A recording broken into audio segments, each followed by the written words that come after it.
Grief recipe. Ingredients. To start, use as many of the following as hold meaning for you. Core ingredients: death, loss, change. Spices and herbs. Add these to taste as each person's experience of grief has its unique blend. Bitters, anger, rage, acidic notes, fear, terror, heavy tones, depression, confusion, guilt, unexpected sweetness, joy, happiness, fatigue, exhaustion, Brazilian seasoning, motivation. Optional ingredients, as needed. These may add extra layers of complexity and a bittersweet depth to the mixture. Protecting your children, keeping your loved ones safe, showing up for work even when it feels unbearable, smiling when you feel like screaming and crying, regulating emotions when it seems impossible, and demonstrating grace under pressure even when you long to crumble. Preparation instructions. Combine core ingredients. Begin by adding death, loss, and change to a large open container. These foundational elements set the tone, forming a dense and weighty base. Add bitters slowly. Sprinkle in anger and rage in measured amounts. These intense flavors bring a raw edge to the mix, and they tend to linger. Take your time with them, as they may need to be released gradually. Pour in acidic notes. Stir in fear and terror carefully, balancing the sharpness with other flavors. These add tension to the mixture, creating an unsettling undercurrent that heightens the other ingredients. Preparation instructions continued. You're going to add unexpected sweetness. A small dash of joy and happiness may emerge naturally. These moments of lightness add surprising contrast to the mixture. Embrace them, even if they feel out of place. They bring balance to the dish. Sprinkle in fatigue. Exhaustion, both mental and physical, thickens the mixture.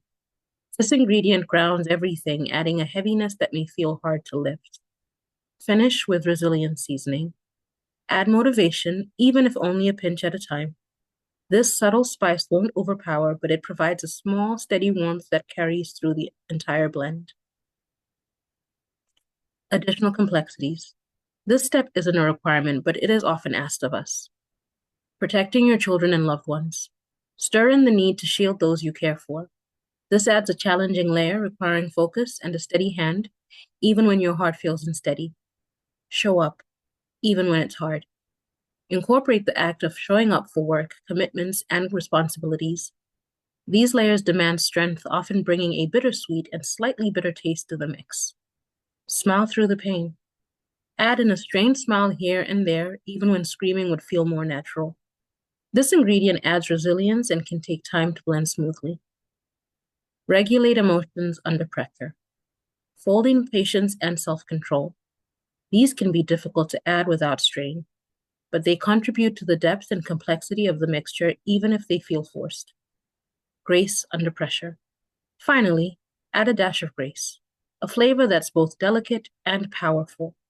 It may feel like it's asking too much, but this ingredient adds a note of dignity, even when every fiber of you wants to collapse. Cooking instructions. Allow to marinate. Let your mixture sit and evolve over time. Grief has no specific cooking time. It will take as long as it takes. The ingredients will blend and change and intensifying and softening in their own time. Stir and taste occasionally. Check in with the mixture periodically as the flavors may evolve and deepen. Some ingredients will mellow while others may intensify before fading. Serve with caution. Sample only as much as you're ready to handle. This recipe is intense and can overwhelm when taken in large portions. Serving suggestions. Serve with understanding and compassion as side dishes, creating space for vulnerability. Pair with supportive hands, quiet moments, and gentle reminders of hope. Garnish with acceptance and courage, allowing these small flavors to bring some brightness to an otherwise heavy meal.